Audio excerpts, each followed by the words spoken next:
Well, we're here in Portsmouth in Picard.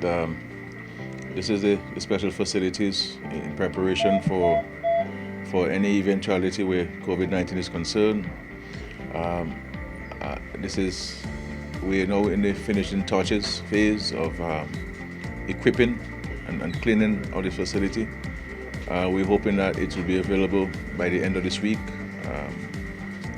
We have, as you can see, put in some of the equipment. This is one of the ICU rooms. They have the ability to accommodate up to over 6 ICU patients at one time, with the appropriate human resource required to support this 8-patient facility. But the intention is to move to here as an overall center to treat with patients who would have contracted the coronavirus.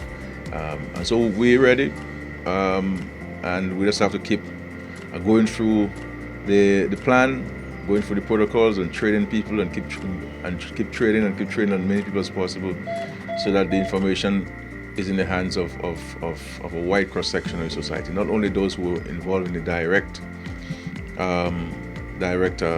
provision of the services and the care, but all of us who need to be informed and educated on this. We're seeing this more or less as something that can handle a surge capacity, because presently we can have it done at the Princess Margaret Hospital, but in the event that we have a surge, that is where this facility comes in place, that we have the capacity to handle in terms of a surge.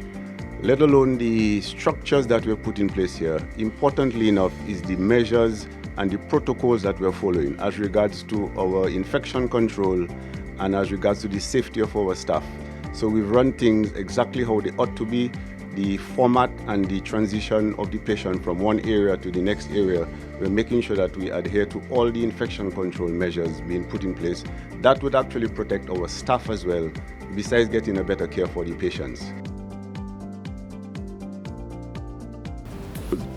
The primary interest of this government is about the safety and welfare and well-being of our citizens. That's all. The economy is secondary. Our primary interest is to protect our citizens. But at the same time, we cannot take decisions both from a cabinet standpoint and also from a health standpoint based on fear or emotions or anxieties.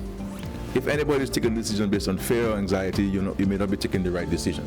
You have to have a clear head. You have to be properly advised, and therefore we try to, as far as practically possible, to follow the dictates of the World Health Organization, to follow the dictates of the Pan American Health Organization. Dominica, I can tell you, we are in regular contact with PAHO.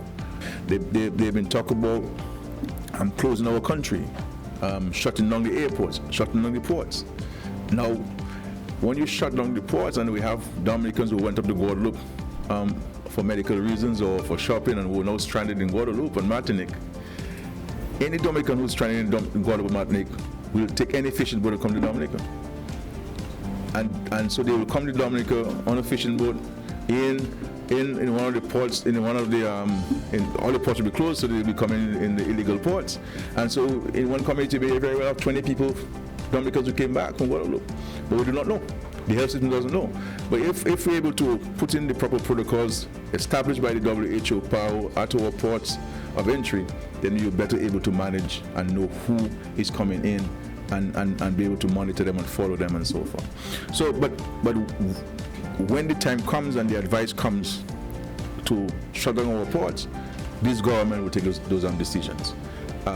We will take those decisions, because at the end of the day, our primary objective, our primary aim is to protect our citizens and residents who are here in this country.